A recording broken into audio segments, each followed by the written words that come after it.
I grew up in the church, out in the country. It was a small church, and about once a year, they would bring in a revival preacher, and you know, the kind with the big hair and the bad suit, and they would have revival services every night for like a week, and my parents would drag me down there to the services every night, and the preacher would usually preach hellfire and brimstone and talk about hell and if we don't accept Christ, that's where we'll end up.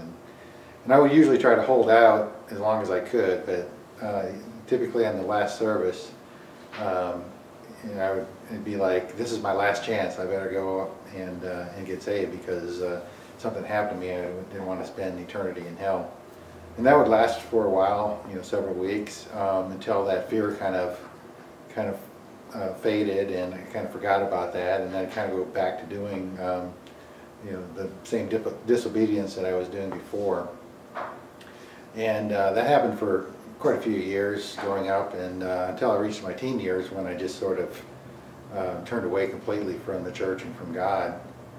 And a few years later, you know, I got married. We were young, and it wasn't long after we were married that we became pregnant and with our first child.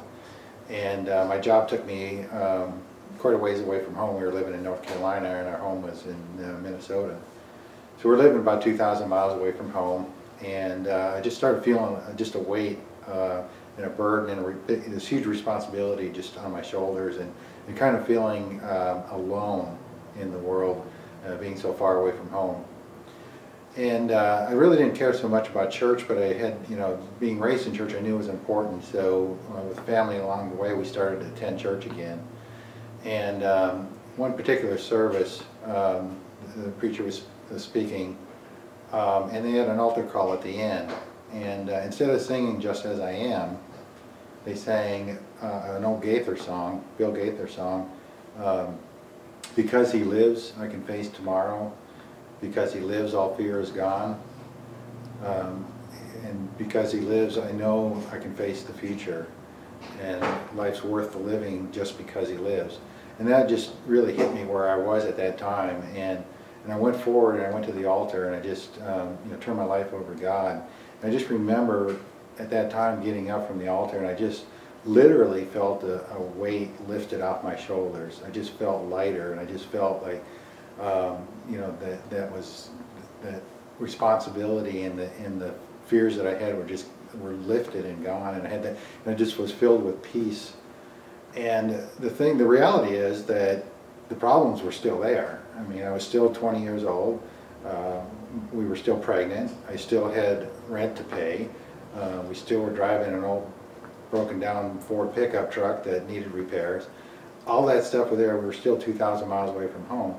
But yet, I knew now that I wasn't alone, and that, you know, Christ was living in me, and although I had problems, I had peace in the midst of those problems because of the hope that Christ gives. Now, as far as the hellfire and brimstone, the reality is that exists. Hell exists. It's a real place, and I needed to know that, and I needed to know that, you know, if I died, that's where I was going to go. But that Christ, through His death on the cross, provided a way for me and paid the price for me, and so that's real. But to tell someone, to preach the turn or burn, if you will, sermon without preaching the fact that I can have peace within the midst of that storm, I think you're leaving something out. You know, obviously, like I said before, the problems didn't go away, and so the problems are there and exist, and it's you know, we can't tell people that you know, if you accept Christ, that everything is going away, everything's going to be great. The salvation is kind of a two-dimensional thing. There is the reality of hell and that existence, and there is the reality of the peace and the hope that Christ can provide when we accept Him as our Savior. And those two things kind of go together, at least it did in my life.